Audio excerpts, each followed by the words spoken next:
The big bull of the Lal Street says he's betting on Modi for 2019 despite the recent state elections going against the Prime Minister's party. Rakesh Jhunjhunwala expects the markets to continue to remain volatile in the run-up to the general elections. Also says that the capital investment is reviving and there's a huge volume of local money waiting to come into the market. Let's listen in.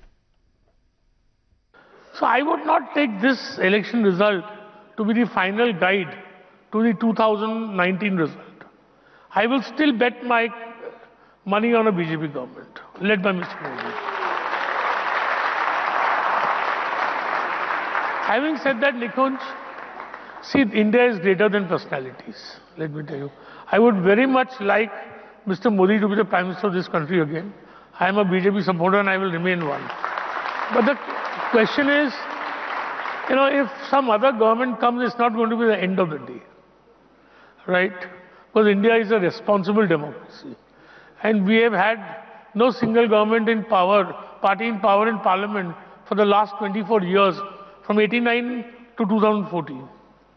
So it's not that the world is going to fall if a non-BJP government comes. But our desire, wish, hope is that we have a BJP government. In your assessment, from the election outcome, what are markets betting on? Well, markets now forgotten the election, right? The election will again come into the market's mind in February, March. And markets are betting on the fact that I think most people are taking the Indian economy wrongly, in my opinion. I look at it differently. See, we have had 5 years of sub-potential growth. You had 5 years of sub-capital expenditure, right? You have had a deep banking crisis. I think ILFS was the peak of the banking crisis. I don't see any other institution now left to be recognized in any huge manner in the NPAs, right? Capital investment is reviving. Consumption demand is good, right? So I think the Indian economy is ready to take off. With reduction in oil prices, the macro is very good. We have, historical low inflation, right? We have a problem of plenty of food. Not that there is no food. In 1966, we had to beg, the US for wheat. Today we have so much wheat, we don't know what to do with it. So I think the prediction was that GST will lead to at least 1.5% extra GDP growth. Now everybody is talking of the problems of GST. Nobody is talking of the benefits. So I think the economy is surely on an upward trajectory. And I think that's what the markets are recognizing. Two things that the markets are on the economy is on upward trajectory, and second is there is a wall of local money still waiting to come. So on the basis of these two facts, I still remain bullish.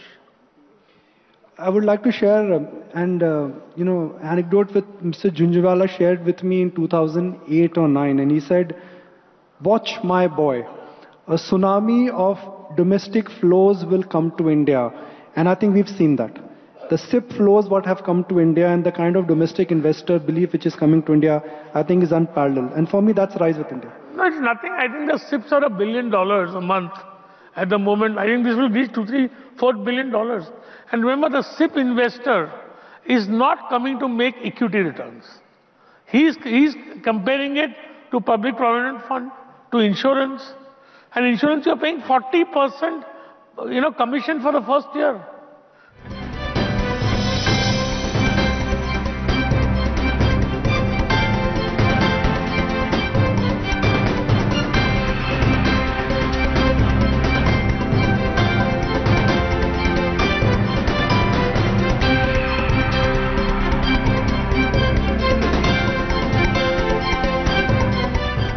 That was the big bull Rakesh Jhunjhunwala on his view on the markets, the politics, and what's the way ahead for the markets.